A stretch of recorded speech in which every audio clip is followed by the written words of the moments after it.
All right, what's up, guys? We're back with another one here. Now, today, I'm here to tell you a very controversial statement. Maybe not. I don't know. But stop playing fighting games for money. It's that easy. I got my point across there. Stop playing fighting games for money. That's it. Now, hold on. I don't want to sound like a hater. I don't want to say like you don't deserve money.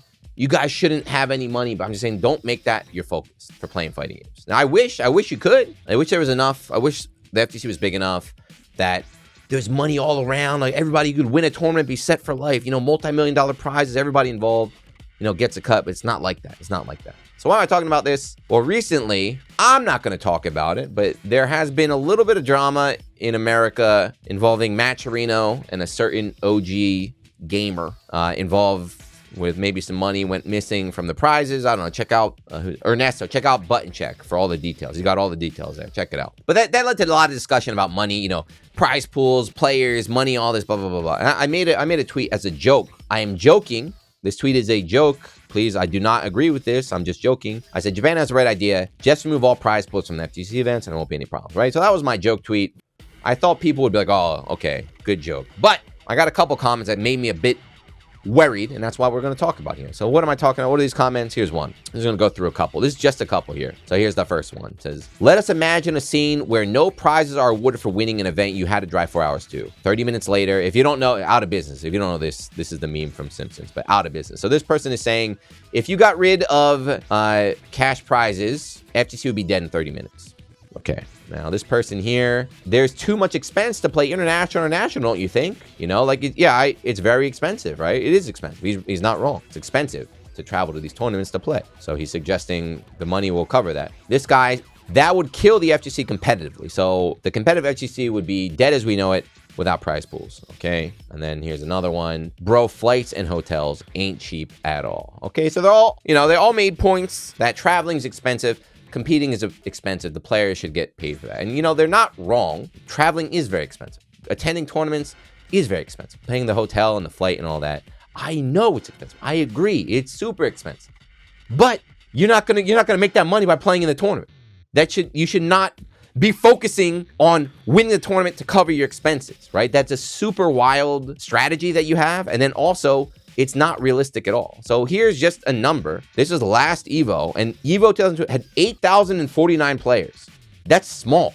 2019 had 12,000 players. So 12,000 players from around the world. Who got paid out of those 12,000? Let me do the math. Hold on. Let's do the math. So how many games? Let's say 9 games. Okay, ready? Let's do 12,000 players. So what's 8? Look, how many games are there? 9? So 72 people out of 12,000. How do we do that? Someone teach me how to do math.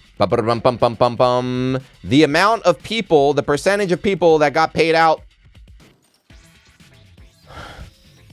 And this is not even, by the way, this is not even people that, they're people that got paid. That doesn't mean they got their travel covered. That just means they earned money from Evo. That is the percentage of people that made money from winning the tournament. So yes, it's not a valid business strategy. I'm sorry. I hate to break it to you guys. The ones that think that players use the prize money to cover flights. No, it helps, but it's still, you need to look at it as a bonus. You got to look at that always as a bonus, right? The other thing too, I want to keep talking about that, but this one got me tight. So also real quick, before we get into things you can do to make money, but this one got me tight. That would kill the FTC competitively. Japan has no money. We talked about another video. Japan, there's no money. There's no money in Japan. There's zero, you win $0 for winning a tournament. It's always been like that. It's still like that. The fighting game scene is still very, very, very healthy. Fighting games even in America, when I was in the States still competing and earning money, most tournaments were nothing, but it would be like $20. We used to do $1 tournaments just for fun. We used to put $1 as entry fee $1. So you win, you get like $20. $100, that was a big tournament. $1,000 was unheard of. I never heard of $1,000 tournament until Street Fighter 4 came out. But it's never been about the money. The money's always been like fun, bonus on the side.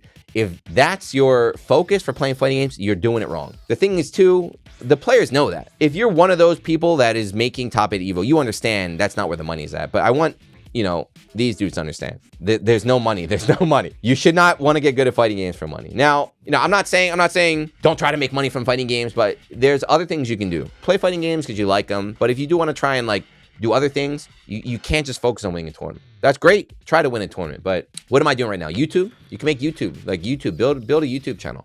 about fighting games. However you want to do it. Stream, beg for Twitch Primes like I do. What is it? Metafy now is really big, right? Metafy, I know a lot of people are doing coaching on Metafy, right? You can make some money off that. You can try and make some money off that. If you're an artist, right? If you're a fighting game artist, you make some arts, take some commissions like that. Anything, like a musician, you can still do things related to fighting games to try and make some money, but you're gonna have to do a lot, right? This is not a lifestyle. Just playing a fighting game and traveling to like a local in Ohio for 14 people that's not gonna sustain itself. So yeah, that's it. I'm sorry. Very obvious for some people, but there's still a lot of people that think we're in it for the prizes of the tournament. It's not it. And I assure you too, you would never make it that far. If you were only focused on the money, you would never make it that far anyway. The dudes that are winning these tournaments do it because they love competition, they love the game, they want to be the best, they're salty, whatever. The money is always secondary. You hear them say it too. I think it was Big Bird. I forget. I forget someone, but they mentioned. But when you get later in a tournament, when you get to that losers finals of a tournament, when there's only 3 people left, that losers finals can be really big. Where it's like, if I beat this guy, I get an extra $5,000. I get an extra like $10,000 for like whatever the major is. So those single sets become huge for money. But a lot of times the players say they don't even think about it. They're in the moment, they're not even aware of it. They're just focused on the match, the player. They just want to win. That's how you get good. That's how you get good. This is not how you get good. Driving 4 hours to get, I don't know, like $60, $70. You're gonna lose it on gas. That's not gonna be it. But yeah, that's it. Still watching. Thank you. If you like fighting games, keep playing them. Who knows, man? Maybe one day you get picked up by a team and you have a great year and a half, and then it just all goes up in smoke. But you'll enjoy that year and a half, and you'll get paid for it too. It'll be crazy. Just stick with it. Do what you like. Don't try to make it your whole life. Do it on the side. And if you're really hurting for money and you want to try and make money doing something you love, like I said, there's all these different routes to explore, except trying to win a tournament. I don't know. But leave a comment. What's the most money you ever won from a fighting game tournament? I won the most money I ever won at once. I think it was Melty Blood at NEC 2009 or something. So I won, it was like $400 or something, right? It was like $400.